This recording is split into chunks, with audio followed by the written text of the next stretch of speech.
जी नाज़रीन, इस वक्त वज़ीर आज़म इमरान खान कौमी असम्बली में इज़हार ख्याल करें, आपको लिए चले। जनाब स्पीकर, मैं सबसे पहले तो अपनी पार्टी, अपने एलाइज, इनका शुक्रिया अदा करना चाहता हूं कि जिस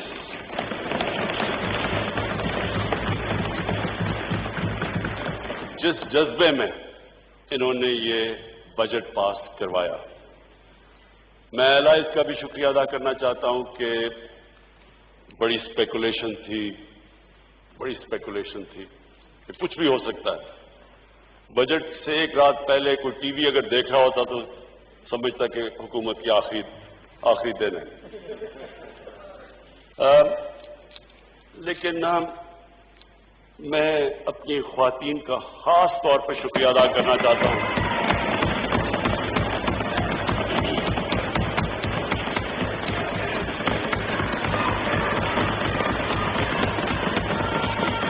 इसलिए मुझे चीफ व्हिप आमिर डोगर ने बाकायदा पूरी इंफॉर्मेशन दी कि किस तरह हमारी ख्वातीन ने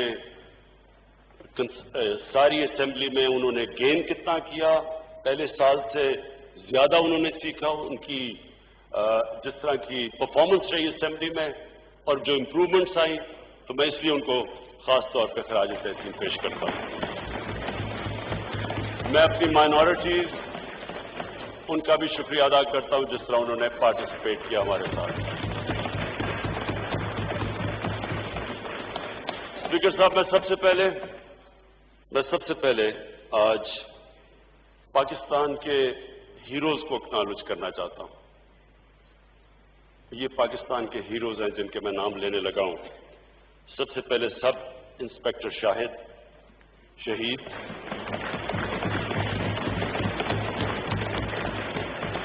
और स्टॉक एक्सचेंज के 3 सिक्योरिटी गार्ड्स इफ्तिखार, खुदा यार, हसन अली, और मुझे अफसोस से कहना पड़ता है कि हसन अली, उनकी जो बहन को पता चला कि वो शहीद हो गए तो उनको भी हार्ट अटैक हुआ और वो भी इस दुनिया से निकल गई। तो मैं इनको आज इसलिए खराज तहसीन पेश करता हूं कि ये बहुत बड़ा इन्होंने कुर्बानियां देके हमारी सिक्योरिटी मुकाबला करके एक बहुत बड़ा सानिया जो कि बड़ी प्लानिंग से हमारा हमसाया मुल्क हिंदुस्तान पाकिस्तान को डिस्टेबलाइज करने के लिए उन्होंने बड़ा प्लान बनाया हुआ था। ये बहुत ज्यादा असला लेके आए थे। इनका सिर्फ एक एम था कि स्टॉक एक्सचेंज के अंदर जाके और वहां उनको हॉस्टेज रखते, और जो एक दफा मुंबई में बहुत बड़ी दहशतगर्दी हुई थी, बिल्कुल उसी तरह का प्लान था कि स्टॉक एक्सचेंज में भी ये वही करते, उसी तरह बेकसूर लोगों को कत्ल करते और एक मुल्क में एक फिजा बनाते अनस्टेबिलिटी की, अनसर्टेनिटी की। ये प्लान, हमें कभी कोई शक नहीं कि ये हिंदुस्तान से हुआ है। पिछले 2 महीने से मेरी कैबिनेट जानती है, मेरे कैबिनेट मिनिस्टर्स के, मैंने अपनी कैबिनेट मिनिस्टर्स को बताया हुआ है कि हमारी जितनी भी एजेंसीज हैं हाई अलर्ट पे थी। हमने कम से कम 4 बड़े बड़े जो अटेम्प्ट थे दहशतगर्दी के, उनको हमने हमारी एजेंसीज, इंटेलिजेंस एजेंसीज की वजह से हमने पहले उनको प्रीएम्प्ट कर लिया, और 2 इस्लामाबाद के इर्द गिर्द थे। इसकी पूरी हमारी तैयारी थी, और ये मैं अल्लाह का भी शुक्र करता हूं क्योंकि जितनी भी आपकी तैयारी हो, इस तरह के को पूरी तरह आप रोक नहीं सकते। हम सब जानते हैं कि दुनिया की सबसे ताकतवर भी फौज और एजेंसीज इस तरह के अटैक्स रोक नहीं सकती, लेकिन ये बहुत बड़ी हमारी जीत हुई हमारे मुल्क की। और इन शहीदों के अलावा जो हमारी इंटेलिजेंस एजेंसीज हैं, आज मैं उनको भी आज खराज तहसीन पेश करना चाहता हूं।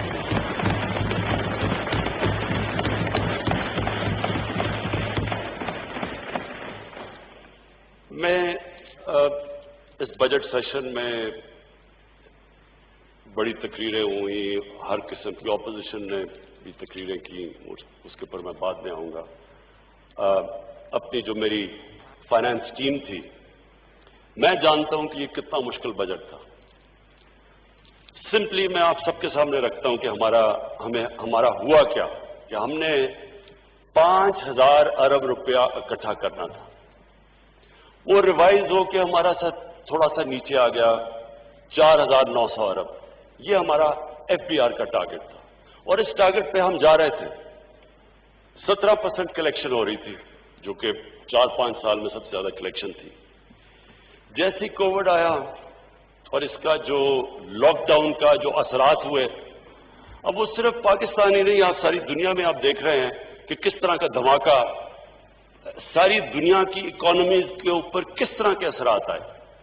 तो हमारी जो डायरेक्ट हमें नुकसान हुआ कि हमारा जो रिवाइज टारगेट आया, जो हमने 4,900 अरब इकट्ठा करना था, वो अब आ गया 3,900 अरब, यानी 1 ट्रिलियन रुपया हमारी शॉर्टफॉल आ गई। ये अब की है शॉर्टफॉल।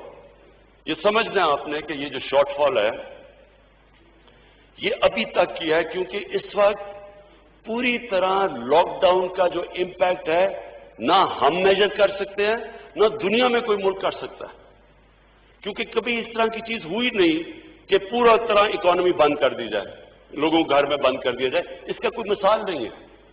तो इसके जो असरात हैं अभी तक पूरी तरह लोग नहीं समझ रहे।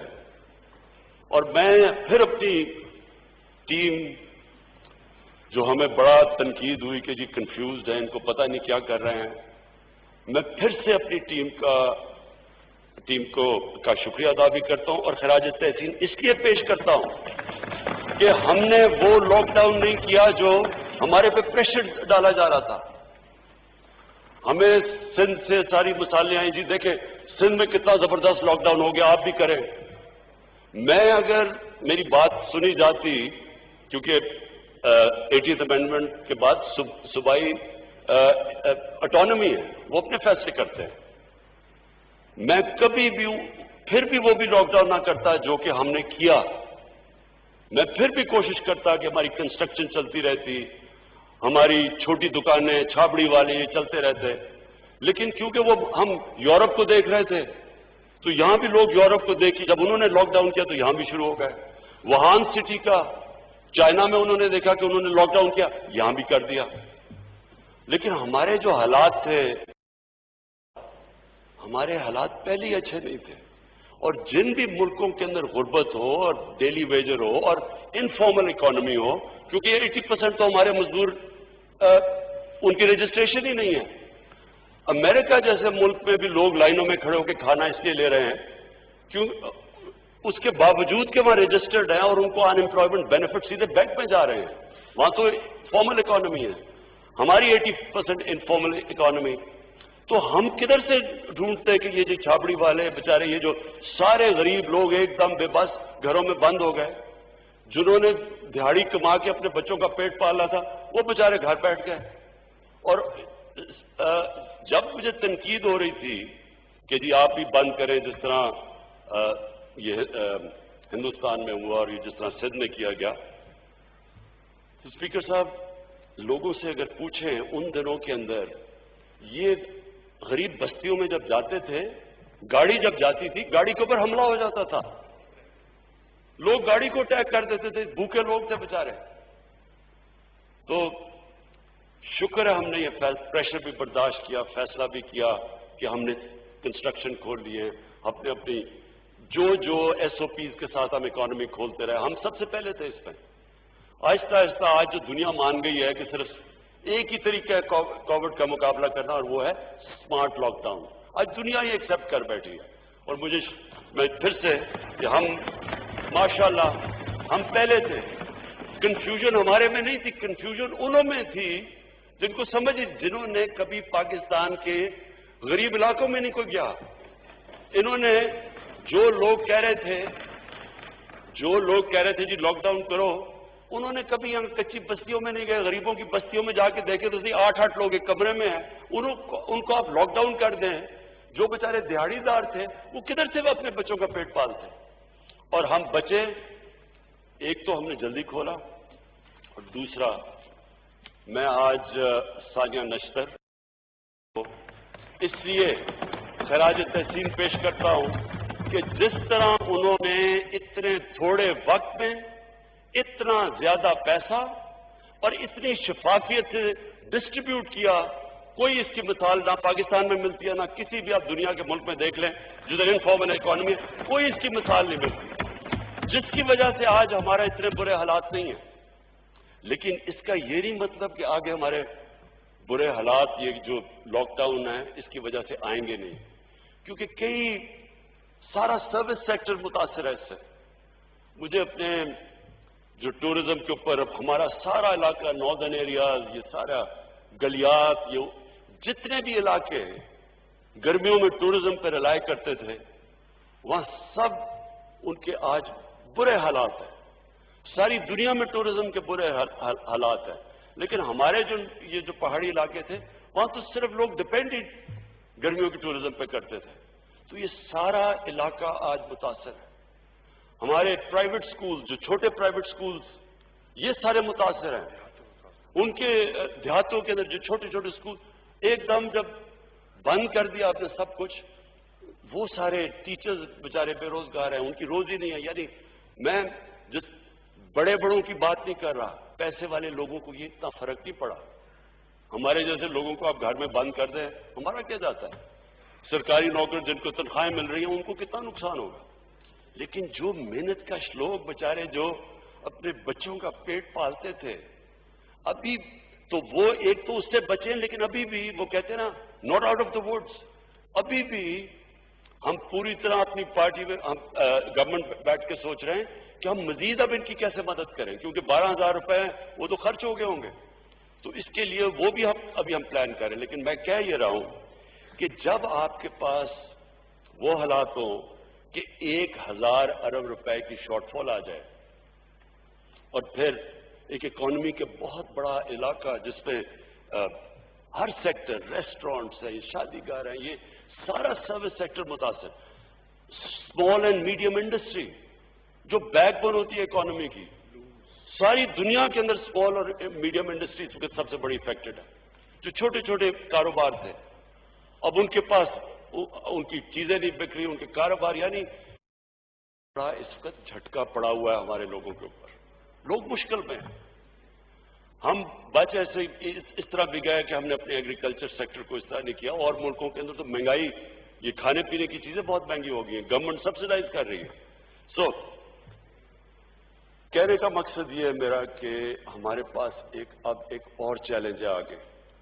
चैलेंज ये है कि हमें अब पाकिस्तान को ये जो अगले हालात हैं, जो फिर से मैं कहता हूं कि अभी हम नहीं बता सकते कि ये आगे कब तक हमारी टैक्स कलेक्शन गेन करेगी, कब तक हमारे ये जो इतने ज्यादा लोग मुतासर हैं, इनको हमने कैसे हेल्प करना है।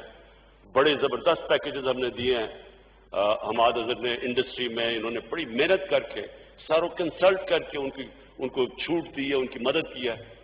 लेकिन फिर भी ये कांस्टेंट अब चैलेंज रहेगा कि एक इकोनॉमी जो पूरी तरह पहले मुश्किल से ऊपर आ रही थी एक रिसेशन से, उसके लिए अभी भी हमारे ऊपर बहुत बड़ा चैलेंज है।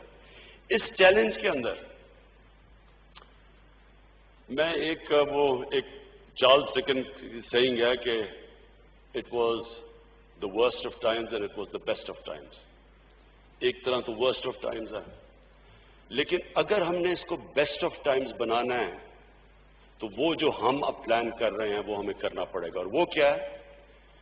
वो गवर्नमेंट के इदारे जो इस वक्त वो पैसा जो हमें तालीम और सेहत और साफ पानी में और गरीब किसानों के ऊपर खर्च करना चाहिए, अस्पतालों पे, वो पैसा एक बहुत बड़ा उसका गवर्नमेंट कॉरपोरेशन, ये जो लॉस मेकिंग गवर्नमेंट कॉरपोरेशन है, इनमें जा रहा है, जिसमें पावर सेक्टर एक सबसे बड़ा इस मुल्क के ऊपर अजाब बना हुआ है। इसमें मैं आपको ये बता दूं कि मैं फिर से ये रिपीट करता हूं कि ये पावर सेक्टर का जो सारा कर्जा, ये जो सारे कॉन्ट्रैक्ट, ये सारे हमारे से पहले किए, इनहेरिट किया हम, ये हमें मिला इन पिछली 10 सालों के अंदर। अब वो उस सेक्टर को ठीक करने के लिए टिंकरिंग विद द सिस्टम नहीं हो सकता, छोटे छोटे चेंजेस ही, इसमें बड़े ड्रास्टिक चेंजेस करने पड़ेंगे। तो मैं आज यहां आपको खड़ा होकर ये कह रहा हूं कि हम तैयार हैं अब उस ड्रास्टिक चेंजेस के लिए। जब भी आप चेंजेस करेंगे किसी सेक्टर के अंदर, जो लोग एक करप्ट निजाम से फायदा उठाते हैं, जिनको स्टेटस को कहता है, वो रेजिस्ट करेगा। लेकिन इस गवर्नमेंट की अब वो हमारे पास चॉइस नहीं रह गई कि हम जब भी हम चेंज करेंगे, मतलब पीआईए में। अब पीआईए के अंदर देखें, ये जो हुआ है, ये जो चीजें सामने आई हैं, ये वो एयरलाइन थी जो दुनिया की, हमारी जिंदगी में दुनिया की टॉप एयरलाइन थी, फख्र होता था पीआईए में जाके।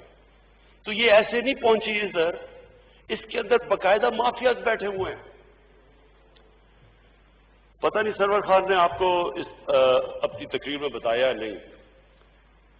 स्पीकर साहब, 11 सालों के अंदर 10 चीफ एग्जीक्यूटिव पीआईए के हटाए गए हैं, पीआईए के अंदर से केसेस करके उनको हटाया गया। 10 चीफ एग्जीक्यूटिव 11 सालों में। हमने जो ये जो अभी जो हमारे चेयरमैन है इस वक्त पीआईए के, 5 महीने इन्होंने केस करके उनको घर बैठा दिया जब वो फाइनली केस जीता गया। यानी मैं सिंपली बात करता हूं, कौन सा दुनिया का इदारा चल सकता है जिधर 11 सालों में 10 उनके हेड्स बदल जाए। आपने अगर क्योंकि मेरा तजर्बा है, एक क्रिकेट टीम को भी तबाह करना हो, उसके 10 कैप्टन बदल दे 11 साल में, वही बैठ जाएगी। कोई भी दुनिया में इदारा नहीं चल सकता।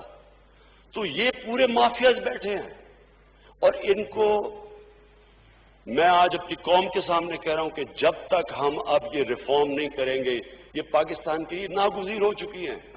ये हमारे लिए अब ऑप्शन नहीं है कि फलाना स्ट्राइक कर देगा जी, वो फलाने मिलके आपके आ जाएंगे जी, घर आ जाएंगे जी, आप मान जाए बातें। या ये मुल्क जिधर आज है, हमें ये रिफॉर्म सारे इदारे, और मैं इदारों का बात यानी पावर सेक्टर के अंदर जो इदारे हैं, पीआईए, रेलवेज, ये सारे लॉसेज है। स्टील मिल का 8 अरब रुपया स्टील मिल में सरप्लस पड़ा था 2008 में। ये बड़ा कारनामा है कि उसके ऊपर आज 250 अरब रुपए का कर्जा चढ़ चुका है। पिछले हम जब से बंद पड़ी है स्टील मिल, जो कि नून लीग के दौर में थी, हमने 34 अरब सिर्फ बंद स्टील मिल में सैलरीज में दे चुके हैं। 9000 लोगों को एक बंद मिल में रखने के लिए 34 अरब रुपया। एक वो कौम जिसके पास पहले कर्जों पे हम गुजारा कर रहे हैं, पहले सूद दे रहे हैं। सूद ये कि ये फिर से मैं रिपीट करता हूं, हमें जब गवर्नमेंट मिली तो पहले साल जितना हमने टैक्स इकट्ठा किया 4000 अरब, 2000 अरब उसमें से सूद देना पड़ा जो पिछली गवर्नमेंट ने कर्जे लिए हुए थे। तो उस मकरूज मुल्क के अंदर आप ये सोचें कि हम ये अरबों रुपया दे रहे हैं बंद मिल पे, और फिर वही खड़े वो जिन्होंने इस मिल का, जिस पीपल्स पार्टी के दौर में इसका 8 अरब सरप्लस से जो इसका दिवालिया निकला था, वो आगे से कह रहे थे मजदूरों को निटा, क्योंकि इन्होंने अंदर घुसाए हुए हैं। पॉलिटिकल भर्तियां करके इनको तबाह किया, पीआईए को तबाह किया, इसको किया, पावर सेक्टर को किया। अब या तो हम रिफॉर्म हो, यहां मैं आज सारी अपनी कौम के सामने कह रहा हूं कि जब तक हम अब इन इदारों को ठीक नहीं करते और इनके अंदर जो माफियाज बैठे हुए उनको टेक ऑन नहीं करते, हम मैं बजाय बेस्ट ऑफ टाइम अगर हमने ठीक कर दिया तो ये हमारे बेहतरीन टाइम आ जाएगा, आगे अच्छा वक्त है। अगर नहीं करते, अब ये कंपाउंड करेगा, ये और हमें नीचे ले जाएगा।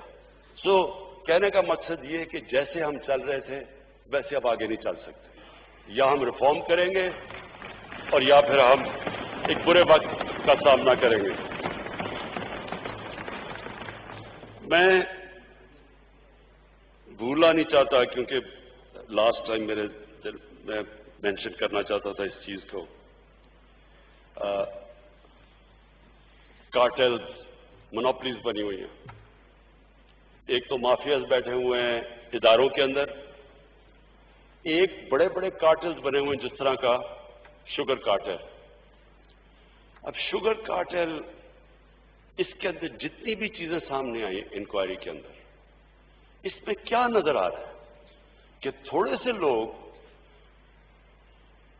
पैसा बना रहे हैं, यानी विंडफॉल प्रॉफिट्स बना रहे हैं। कोई, मैं फिर वाजे कर दूं कि ये मुल्क की फ्यूचर है हम इंडस्ट्रियलाइज करें, इस मुल्क की फ्यूचर है कि हम अपनी बिजनेसेस को प्रमोट करें, इस मुल्क की फ्यूचर है अपने एग्रीकल्चर को प्रमोट करें। हम चाहते हैं कि पैसे बनाए जाएं, हमारा किसान पैसा बनाए, हमारी बिजनेसेस पैसे बनाए, हमारी इंडस्ट्री पैसा बनाए। लेकिन वो एक माशरे के अंदर अपना फर्ज तो पूरा करें, टैक्स तो दें। जब आप पैसे बनाते हैं, माशरा चलता है। सारी दुनिया के अंदर जो कामयाब माशरे हैं वो चलते हैं कि लोग पैसा बनाते हैं, वो टैक्स देते हैं, वो टैक्स आप अपनी अवाम पे खर्च करते हैं, उनकी तालीम पे, सेहत पे। इस तरह एक माशरा चलता है। जो मदीना की रियासत की मैं बात करता था, उस सरकार मदीना पहली दफा दुनिया की तारीख में उन्होंने जो ज़कात का सिस्टम निकाला, पैसे वाले लोग से इकट्ठा करते थे और निचले लोगों के ऊपर खर्च करते थे। ये आज सारे यूरोप में वेलफेयर स्टेट्स इसके ऊपर बेस्ड है। हम यहां क्या कर रहे हैं? रिकॉर्ड प्रॉफिट्स,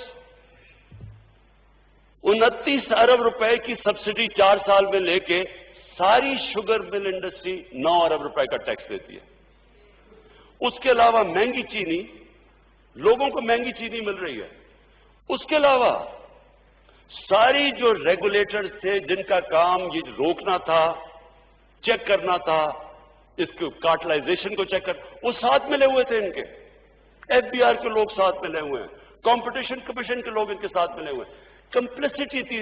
और लूट कौन रहे हैं? किसको लूट रहे हैं? पाकिस्तानी गवर्नमेंट को और पाकिस्तानी अवाम को और बेचारे हमारे किसान को।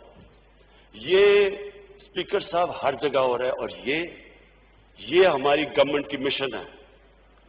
हमारी मिशन ये है कि हमने इस मुल्क में, जब हम कहते हैं इंसाफ का निजाम, अदल और इंसाफ, वो मतलब ही ये होता है कि जो मेहनत करता है वो पैसा बनाए, लेकिन अपना जो शेयर है वो दे, ताकि हम निचले से लोगों के ऊपर खर्च करके ऊपर उठा दें। वो तो कभी भी मुल्क ऊपर नहीं जा सकता कि छोटा सा तबका अमीर होता रहा और बाकी बेचारी अवाम आप भूखा नंगा रखें। कोई भी आज तक मुल्क तरक्की नहीं कर सका। तो ये सारे कार्टेल्स, इन सबको मेरी ये मिशन है कि हम इन सारों को कानून के नीचे लेके आएंगे।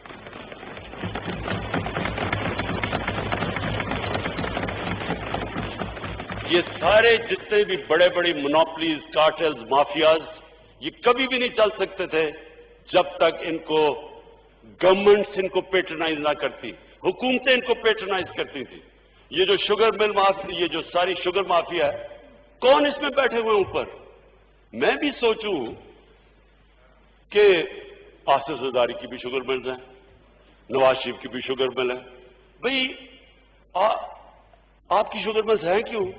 जब आप गौर से जब पता चलता है तो क्यों शुगर मिल है? ब्लैक का पैसा व्हाइट करने के लिए शुगर मिल्स बनी हुई। तो ये एक जगह नहीं है स्पीकर साहब, ये हर जगह है। हम आहिस्ता आहिस्ता पहुंच रहे हैं।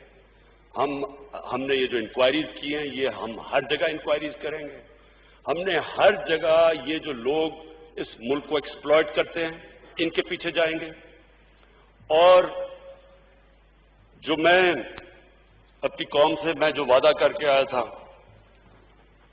मेरी कौम से ये वादा था कि हमने अपने जो हमारी विजन है वो मदीना की रियासत है। मैं एक्सप्लेन करता हूं। यहां एक्टिंग ऑपोजिशन लीडर ने तंज किया, उससे मुझे बाकी चीजें तो मैं माइंड नहीं करता इनकी, क्योंकि वो बड़ी अच्छी वो सेइंग है कि it's not what is said, who says it. क्या कौन बात कर रहा है?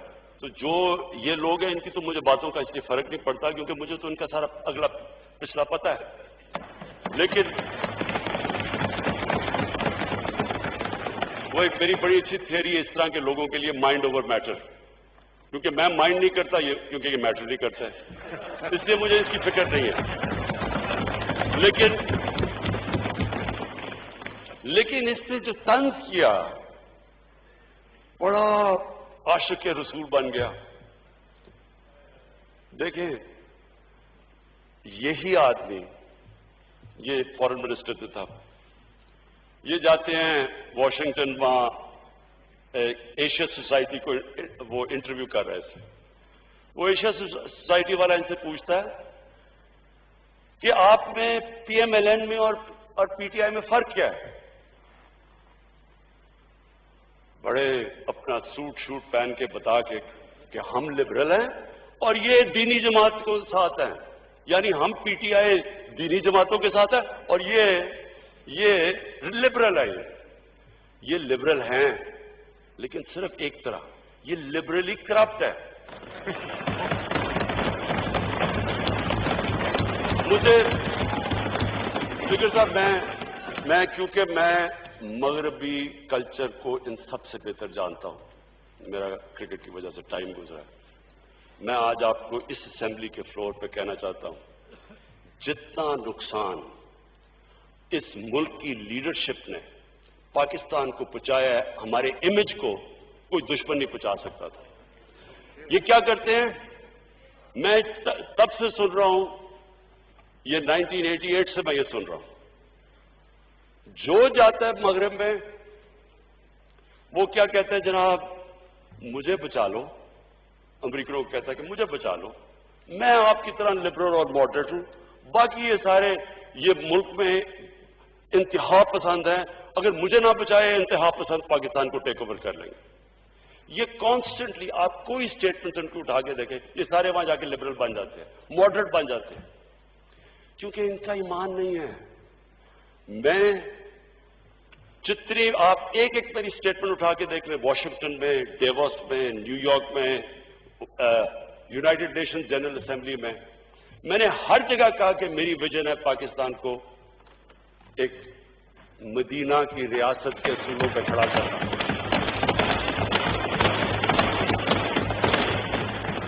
میں نے اسپیکر صاحب جنرل اسمبلی کے اندر باقاعدہ میرے خیال میں پہلی دفعہ کسی نے وہاں یہ بتایا کہ مدینہ کی ریاست کیا تھی، کیسے اس نے خواتین کو، عورتوں کو رائٹس دیے، غلاموں کو آزاد کیا،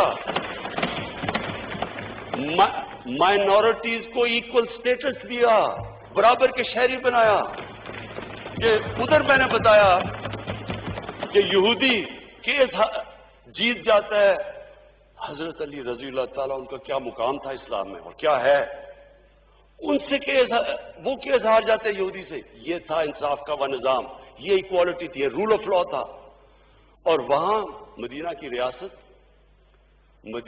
ریاست کی سب سے بڑی چیز یہ تھی کہ انسانیت تھی، وہاں پہلی ویلفیئر اسٹیٹ تھی۔ آخری خطبے میں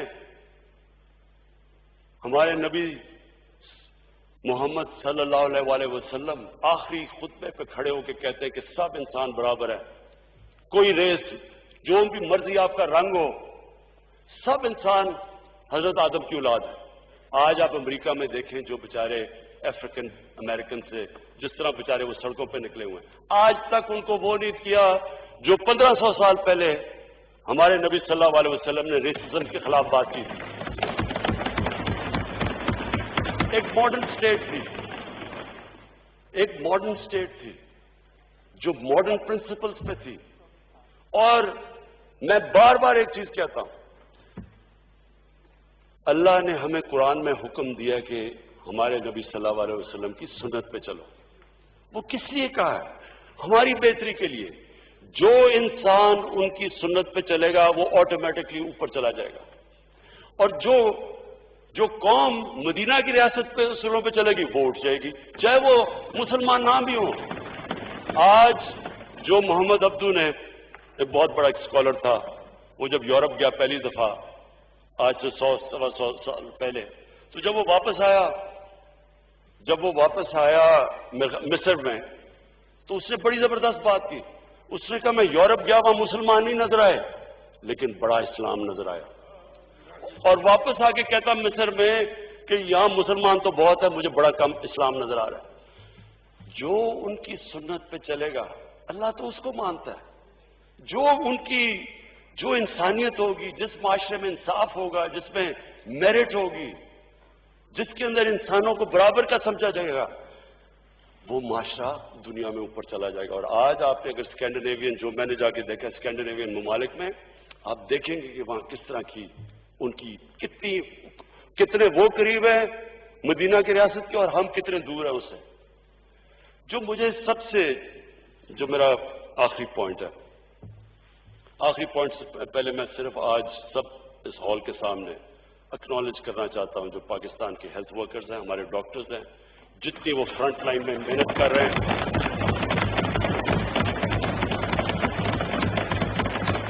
मुझे पता है वो किस प्रेशर में काम कर रहे हैं, मुझे ये पूरा एहसास है। हम तो इंशाल्लाह हमारी गवर्नमेंट का पूरी तरह हम जो कर सकते हैं उनके लिए बैकिंग करेंगे, लेकिन उनको असल में तो उनको रिवॉर्ड अल्लाह देगा, क्योंकि ये जहाद है, ये असल जहाद है जो वो आज पाकिस्तान के हॉस्पिटल में कर रहे हैं। मेरा आखिरी पॉइंट स्पीकर साहब वो ये कि देखें,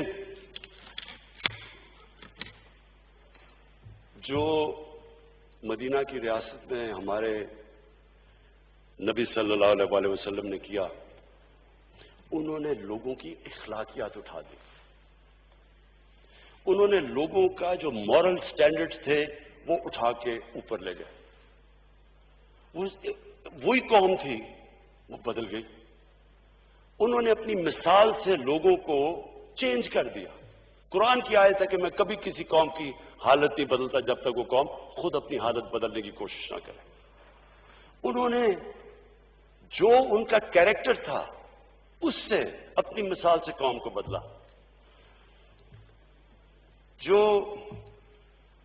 वो कौम बनी, इंडोनेशिया और मलेशिया के अंदर कोई मुसलमान फौज नहीं गई, सिर्फ मुसलमान ताजर गए, कई सूफी हजरात गए। उनके कैरेक्टर को देख के लोग मुसलमान हो गए। उनके कैरेक्टर ऐसे थे कि वो नाप तोल में कोई खयानत नहीं करते थे, वो कोई किसी किस्म का धोखा नहीं देते थे। वो कैरेक्टर ऐसा था कि लोग मुतासर होकर इस्लाम कबूल किया। पाकिस्तान में जो सबसे ज्यादा जुल्म किया है ये 30 साल की पॉलिटिक्स में, इन्होंने हमारी मोरालिटी खत्म कर दी, इन्होंने हमारी अखलाकियात खत्म कर दी। और मैं इस आदमी की अब बात करता हूं जो यहां अपने आप को डेमोक्रेट कहता है। यहां नवाज शरीफ तकरीर कर रहा था, ये इधर बैठा हुआ था। नवाज शरीफ अपनी तकरीर में कहता है ये हैं वो दस्तावेजात जो बताएंगे कि लंदन के फ्लैट्स किधर से खरीदे गए। पैनामा में पकड़े गए, इनके नाम आ गया इनका, उससे पहले तो मानते नहीं थे। अब इन्होंने बताना था कि पैसा आया किधर से। यहां असेंबली में ये हैं वो दस्तावेजात। इसकी बदकिस्मती नवाज शरीफ की, इसको क्या पता था कि इसने सुप्रीम कोर्ट में चले जाना है। और वो मैं अपनी पार्टी को खास दाद देता हूं कि हमारी मूवमेंट की वजह से वो सुप्रीम कोर्ट पहुंचे। अब जब सुप्रीम कोर्ट पहुंच गए तो पता चला कि ये दस्तावेज तो फेक थे, ये तो जाली थे, और सुप्रीम कोर्ट में पकड़े जाना था। तो सुप्रीम कोर्ट में एक और जाली चीज आ गई, कतरी खाता आ गया। जो आदमी इस तरह झूठ बोले, मुल्क का सरबराह, वो झूठ बोले, और ये साहब यहां बैठ के कहते हैं मियां साहब फिक्र ना करें, लोग पैनामा को भूल जाएंगे थोड़ी देर के बाद। यानी कौम का पैसा चोरी करके मुल्क का सरबराह बाहर लेके जा रहा है। जो पैसा गरीबों का, जो स्कूलों पे, अस्पतालों पे खर्च होना है, वो मुल्क का प्राइम मिनिस्टर चोरी करके बाहर लेके जा रहा है। और ये साहब, ये जो अपने आप को डेमोक्रेट कहते हैं, मियां साहब फिक्र ना करें, आप जितना मर्जी लूटें, हम आपके साथ खड़े हैं। ये डेमोक्रेट्स नहीं है स्पीकर साहब, हम इनको डिग्निफाई करते हैं, इनको डेमोक्रेट्स कह के। इन्होंने हमारी मोरालिटी खत्म कर दी है इस मुल्क की। इनको आप, हम जब इसकी तकरीरें सुनते हैं, वो लोग जिनके ऊपर करप्शन के केसेस, जो करप्ट लोगों को डिफेंड करते हैं, वो कन्विक्ट हो गया पाकिस्तान के सुप्रीम कोर्ट से। ये कहता है जी मेरा वो लीडर है। तो ये बच्चे जो हमारे देख रहे होंगे उनको क्या कोई अच्छे और बुरे की तमीज नहीं पता चलेगी। वो मौलाना रूमी की सहींग है कि कौम मरती तब है जब वो अच्छे और बुरे की तमीज खत्म करती है। मॉरली ये कौम जब मरती है, कौम मर जाती है। वो तमाशे देखे, किसी के वो फेक अकाउंट से बयान अली का और उधर बिलावल के साहब का एक ही फेक अकाउंट से पैसे, मैं जवाबता ही नहीं हूं, वो नैब में बुलाओ मैं जाता ही नहीं हूं। या और देखें, एक 22 करोड़ का मुल्क का प्राइम मिनिस्टर एक नौकरी कर रहा है किसी दुबई की कंपनी के लिए। ये कभी जमहूरियत में तो खैर ये तस्वर है ही नहीं, किसी बनाना रिपब्लिक में भी मुझे इसकी मिसाल दे दें। اور وہ جو کہہ رہے ہیں کہ میرا لیڈر ہے وہ ملک کا defence minister, foreign minister, water and park minister, وہ دبئی کی 5 سال دبئی کی کمپنی سے 15-20 لاکھ روپیہ لے رہا ہے مہینے کی تنخواہ. اس کا کوئی تصور ہے؟ یعنی میں کسی بھی ڈیموکریسی کے اندر یہ کچھ سوچ بھی نہیں سکتا کہ یہ ایک ملک سے ہو سکتا ہے. کوئی دیتا ہے کسی کو, اچھا اگلی بات, کوئی کسی کو 5 سال 15-20 لاکھ روپیہ دیتا ہے مہینے کی تنخواہ. وہ تنخواہ نہیں مل رہی تھی, وہ کوئی اور چیز مل رہی تھی. اور یہ ہے مسئلہ ان کا مسئلہ یہ ہے کہ جلدی سے کسی طرح گورنمنٹ چلی جائے. پہلے دن سے نہ انہوں نے مجھے تقریر کرنے دی, پہلے دن سے جی گورنمنٹ فیل ہو گئی. پہلے تو ایک گھر کو آپ مقروض کر دیں, اس کے اوپر قرضے چڑھا دیں, بجلی کے بل اس کے اوپر قرضے چڑھ جائیں, اس کے گیس کے بل چڑھ جائیں, وہ گھر بالکل کنگال کر کے, اور پھر وہ گھر والے آپ کو نکال دیں, اور آپ گھر والوں سے جواب مانگیں جی بتائیں آپ نے گھر کیسے کنگال کیا. پہلے دن سے شروع ہو گئی, یہ گورنمنٹ فیل ہو گئی ہے. گورنمنٹ جب یہ 10 سال دونوں حکومت کر رہے تھے تب ان کو نہیں پتا چل رہا تھا کہ جب 6 ٹریلین سے ملک کا قرضہ 30 ٹریلین پہ جا رہا تھا تب انہوں نے نہیں کبھی کہا کہ گورنمنٹ فیل ہو رہی ہے, کہ ہم گرانا چاہیے جی گورنمنٹ کو. تب تو اکٹھے ہو جاتے تھے بچانے کے لیے ایک دوسرے کو. ابھی گورنمنٹ کو 20 بھی نہ ہوئے, پہلے دن سے جی فیل ہو گئی. وہ کبھی وہ کنٹینر پہ سارے چڑھ جاتے ہیں, کبھی کچھ. ان کے اندر کامن کیا ہے؟ کوئی اپنے آپ کو لبرل کہتا ہے, کوئی کہتا ہے دینی ہے, کوئی کچھ ہے. خیر نون لیگ کا تو کچھ بھی ہو سکتا ہے, کبھی جہادی بھی بن جائیں گے, کبھی جہادیوں سے بھی پیسے لے لیں گے, اور کبھی انگلینڈ امریکہ میں لبرل بھی بن جائیں گے. ان کا کوئی دین ایمان تو ہے ہی نہیں. یہ اکٹھے ایک ہی پوائنٹ پہ ہیں.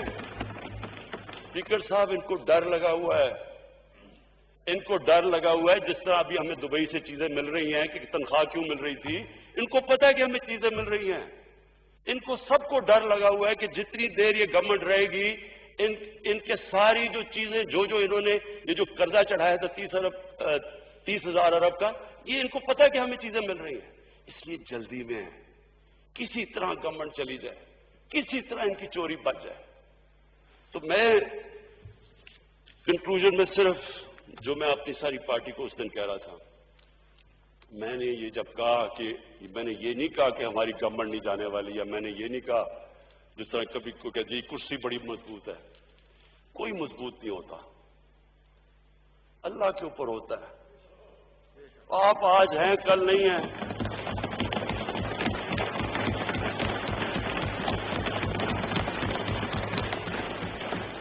اسپیکر صاحب, میں اپنے گھر میں رہتا ہوں, سارے اپنے خرچے برداشت کرتا ہوں سوائے ٹریول کے اور سیکیورٹی کے جو کہ میں نہیں کر سکتا. اس کے علاوہ سارے میرے خرچے سب کچھ میں اس لیے کرتا ہوں کہ مجھے کبھی فکر نہ ہو اپنی کرسی چھوڑنے کی.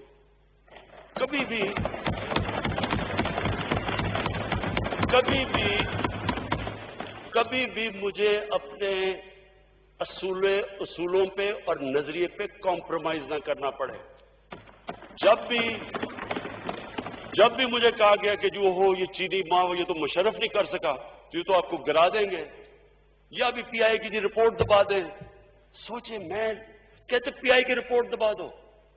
یعنی آپ اگر فیک نہیں یہ پبلش کرتے ہیں کہ یہ لوگوں کے فیک لائسنسز ہیں, یعنی لوگوں کی جانوں خطرے میں, اگر کوئی آپ کو پتا ہو رپورٹ میں کہ فیک لائسنس ہے اور آپ نہ کریں, کوئی کریش ہو جائے, تو خون تو میرے ہاتھوں پہ ہے, ہم ساری قوم کے اوپر ہے.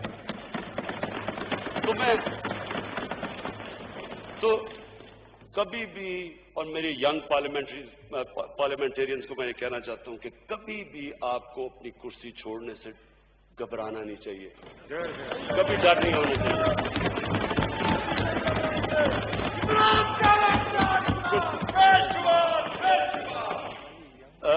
کرسی آنے جانے کی چیز ہے, لیکن جو آپ کو کبھی چھوڑنا نہیں چاہیے وہ ہے آپ کا نظریہ. اسپیکر صاحب, جب تک ہم اپنے نظریے پہ کھڑے رہیں گے اونچ نیچ آئے گی. اور پلیز یہ میری بات سب میں اپنی پارٹی کو کہہ رہا ہوں, یہ یاد رکھیں, اونچ نیچ زندگی کا حصہ ہے. جتنی بڑی آپ کی اسٹرگل اتنی آپ کی اونچ نیچ. کوئی آج تک دنیا میں کسی نے بڑا کام نہیں کیا جو اوپر جا کے نیچے نہیں گرا، پھر کھڑا ہوا، پھر نیچے نہیں گرا. یعنی سٹرگل کے بغیر آج تک کسی نے دنیا میں کوئی کام نہیں کیا. جب آپ سٹرگل کے بغیر ایک پارٹی کا چیئرمین آپ کو بنا دیتے ہیں تو آپ کہتے ہیں پھر جب بارش آتا ہے تو پانی آتا ہے. یعنی آپ نے کبھی سٹرگل ہی نہیں کی. آپ لاک ڈاؤن کہہ رہے ہیں. یہی نہیں پتا کہ بیچارے غریب بستیوں میں لوگ رہتے کیسے، کیونکہ آپ کو پتا ہی نہیں ہے. لیڈرشپ ایک سٹرگل کا نام ہے. ایک سٹرگل لیڈر کو بناتا ہے. مشکل وقت لیڈر کا تو سب سے بڑا ٹیسٹ ہی ہوتا ہے مشکل وقت میں، اور وہ مشکل وقت میں تب کھڑا ہوتا ہے جب اس کو سٹرگل کرنی آتی ہے، وہ گھبراتا نہیں ہے. تو یہ جو ہمارا ملک جدھر آج کھڑا ہے، اسپیکر صاحب، یہ میں آج آپ سب کے سامنے کہوں کہ پھر سے میں ریپیٹ کرتا ہوں، کئی طرح یہ ہماری تاریخ کا سب سے مشکل وقت ہے، اور کئی طرح انشاءاللہ یہ اگر ہم یہ جو ریفارمز میں نے آپ کو کہہ دی، جو ہمارا پورا پروگرام بن گیا ہے کنسٹرکشن انڈسٹری کے اوپر، میں خود پورا میرے آفس سے ساری کنسٹرکشن انڈسٹری کو ہم اس طرح اس لیے چلا رہے ہیں، جو میں خود مانیٹر کر رہا ہوں، کہ اسی سے ہمارے لوگوں کو نوکریاں ملیں گی. جب تک ہمارا ایک ینگ پاپولیشن ہے ان کو ہم نے نوکریاں دینی ہے، وہ کنسٹرکشن سے ملے گی. ایگریکلچر کو پوری ہم مدد کر رہے ہیں. اور پھر تیسری انڈسٹری، کہ انڈسٹری اور خاص طور پہ اسمال اور میڈیم، ان کی پوری کوشش کریں گے ان کو چلانے کے لیے. لیکن یہ ہمیں سمجھ آنا چاہیے کہ یہ جو اللہ نے ہمیں ملک دیا ہے، جو اللہ نے تحفہ دیا پاکستان کا، یہ تحفہ ہے. میں جتنا یہ 22 مہینے میں دیکھا ہے، اللہ نے اتنی نعمتیں ہمیں بخشی ہیں. ہماری کوتاہی ہے کہ ہم نے جو اللہ کی نعمتوں کی قدر نہیں کی. جو چیز آپ جگہ اٹھائیں آپ دیکھیں کہ پاکستان کو اللہ نے وہ بخشی ہوئی. میں نے ساری دنیا دیکھی ہے. سوئٹزرلینڈ چلے جائیں، کہتے جی نیوزی لینڈ $50,000، سنگاپور چلے جائیں. کیسے وہ کوئی ملک مقابلہ کر سکتا ہے اس ملک کا جس کو اللہ نے کیا آپ نام لے اور اللہ نے پاکستان کو دیا ہوا ہے.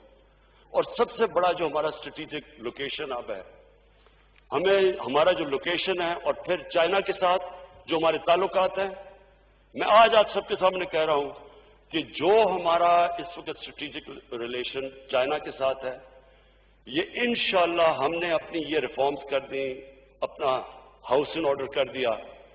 انشاءاللہ یہ وہ ملک بنے گا. میں آج پیشن گوئی آپ پہ کر رہا ہوں، یہ مشکل وقت ہے اس سے نکل کے یہ وہ ملک بنے گا. یہ پھر مثال بن جائے گا ساری ڈیولپنگ ورلڈ کے لیے، جو 1960s میں ہم ایک وقت پہ مثال بنے ہوئے تھے.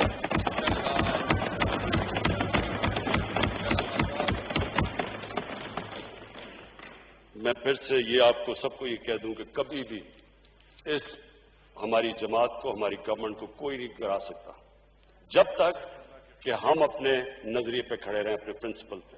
ہم تب نیچے جائیں گے جب یہ جو کہتے ہیں نا، یہ سارا شور مچا ہوا کہ کسی طرح بس 6-7 لوگوں کو عمران خان کہا کہ جی فکر نہ کرو میں NRO آپ کو دے دیا.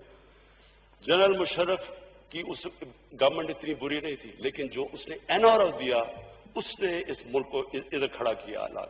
آپ دیکھ لیں NRO سے پہلے پاکستان کی اکانومی دیکھ لیں، سب کچھ دیکھ لیں، قرضے دیکھ لیں. وہ جو 2 NRO دیے انہوں نے، اس کے بعد جو 10 سال میں ملک لوٹا گیا، وہ یہی چاہ رہے ہیں میرے سے کہ کسی طرح عمران کے اوپر پریشر ڈلوا کے، کسی طرح -1 کروا کے یہ بچ جائیں گے. انہیں نہیں پتا کہ یہ -1 ہو بھی گیا تو باقی بھی کوئی ان کو نہیں چھوڑے گا انشاءاللہ. ایک خبر آپ کو دے دوں، شفقت محمود صاحب کی فہیم پلیز. شفقت محمود صاحب کی والدہ وفات پائی ہے. میں قادری صاحب سے ریکویسٹ کروں گا دعا فاتحہ. اللہم آمین. الحمدللہ رب العالمین والصلاة والسلام علی اشرف الانبیاء والمرسلین سیدنا محمد وآلہ واصحابہ واہل بیتہ وازواجہ وذریاتہ اجمعین. اللہم اغفرها وارحمها وتجاوز عنها وانت ارحم الراحمین. اللہ تعالیٰ مرحومہ کی مغفرت فرمائے، درجات بلند فرمائے، اور پسماندگان وارثان کو اللہ تعالیٰ اجر صبر استقامت عطا فرمائے. بحق اللہ اکبر لا الہ الا اللہ اللہ اکبر وللہ الحمد. پاکستان مشکل حالات سے نکل کر ہی عظیم ملک بنے گا. مشکل حالات اور جد و جہد کے بغیر کوئی شخص لیڈر نہیں بنتا. اپنے گھر میں رہتا ہوں، اخراجات خود کرتا ہوں، اس لیے کرسی جانے کا کوئی خوف نہیں ہے. صرف اور صرف اللہ کی ذات سے خوف ہے. زراعت، صنعت اور تعمیرات کے شعبوں کو خصوصی اہمیت دیتا ہوں. اقلیتوں نے جس طرح سے بجٹ کے حوالے سے حصہ لیا اس پر ان کا شکر گزار ہوں اور پورے ایوان کا شکر گزار ہوں بشمول اپنی پارٹی کے اراکین کے. ناظرین، آپ ہمارے ساتھ رہے، آپ کا بہت شکریہ.